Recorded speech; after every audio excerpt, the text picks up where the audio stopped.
রাজ্যের বর্তমান মুখ্যমন্ত্রী শুভেন্দু অধিকারী সম্পর্কে কান্তিবাবুরই বা কী মূল্যায়ন সেটাও একবার জেনে নেওয়ার চেষ্টা করব।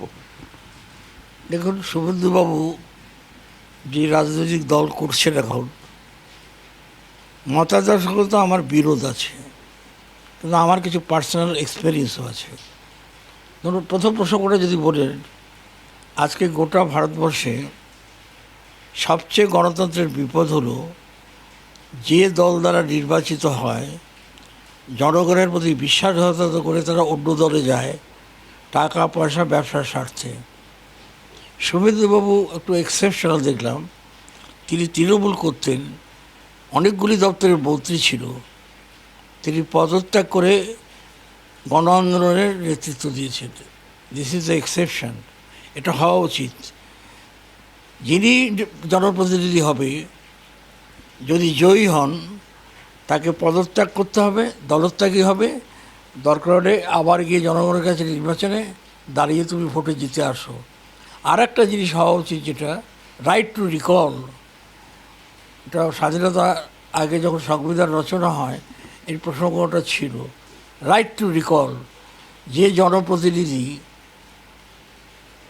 যদি মানুষের স্বার্থে, তার বিধানসভা হোক পঞ্চায়েত হোক, স্বার্থে কাজ না করে, ৭৫ মানুষ রিকল করে তাকে ফেরত আনতে পারে, এরকম কঠোর আইনও প্রয়োজন। নাহলে ভারতবর্ষে গণতন্ত্র বিপন্ন হবে। আমি এই প্রসঙ্গগুলো যেমন আমার ব্যক্তিগত প্রতিক্রিয়া, একটা অতীত ইতিহাস বলে রাখি। শুভেন্দুর সঙ্গে আমার মৌখিক পরিচয় অ্যাসেম্বলিতে হয়েছে, এমনি খারাপ না, ওর বাবার সঙ্গেও আমার আলাপ পরিচয় ছিল। কিন্তু একটা কথা আমার যেটা মনে হয়, এই ঘটনা আমার বলে যাওয়া প্রয়োজন। আয়লা হোক, আমপান হোক, বুলবুল হোক, যখনই ঝড় হয় আমি সুন্দরবনে থাকি, আর এখনও আমি সুন্দরবনে থাকি। একটা ঘটনা আমার মনে পড়ে, এটা যদি আমি অস্বীকার করি আমি অপরাধ করব, অকৃতজ্ঞ হব। আমফান গোটা সুন্দরবন ভাসছে, আমি রায়দিঘিতে আছি। সকালবেলা একটা টেলিফোন এলো, শুভেন্দু অধিকারী তখন মন্ত্রী, আমাকে বললো, কান্তিদা, রিলিফে আপনার কী কী জিনিস প্রয়োজন বলুন। আমি বললাম, আমি তো সিপিএম করি, তো তৃণমূল হাতে দিচ্ছ না কেন?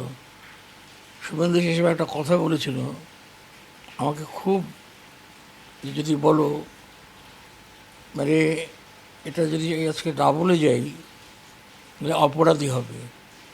শুভেন্দু আমাকে বলল, কান্তিদা, আপনার কাছে যদি মাল পৌঁছে দিই, প্রকৃত যারা ক্ষতিগ্রস্ত তারা পাবে, আমাদের লোকদের হাতে দিলে পরে এর ৯০% মাল চুরি হয়ে যাবে। কি চাই আপনার বলুন। আমি আপনাদের বলে রাখছি, অকৃপণভাবে টাকার অঙ্কে আমি যাচ্ছি না। তিনি সেই সাহায্য পাঠিয়েছিলেন। সুন্দরবনবাসীর পক্ষ থেকে এই কৃতজ্ঞতা আমাকে প্রকাশ করতেই হবে। রাজ্যে ৯ই মে মুখ্যমন্ত্রী হিসাবে শপথ নিয়েছেন শুভেন্দু অধিকারী। একাধিক জায়গায় তিনি বক্তৃতা করেছেন, বিধানসভার অন্দরে, বাইরে, সরকারি অনুষ্ঠানে। কেমন লাগছে শুভেন্দুবাবুর এই বক্তৃতা? দেখুন, শুভেন্দুবাবু বিধানসভাতে, আমি কাল খুব বল দিয়ে শুনেছি, বিষয়বস্তু সম্পর্কে আমার কোনো দ্বিমত নেই।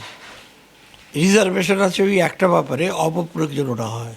কিন্তু শুভেন্দুর সঙ্গে আমার দেখা হলে আমি বলতাম, যা তুমি বলেছো কন্টেন্ট আমি অ্যাকসেপ্ট করছি, কিন্তু as a chief minister mode of approach আরও সোবার হতে হবে, সবাই হৃদয়কে যেন ছোঁয়, যেন একটু অ্যাগ্রেসিভ অ্যাটিটিউড বলে মনে হচ্ছে। এটা শুভেন্দুকে অ্যাভয়েড করা উচিত।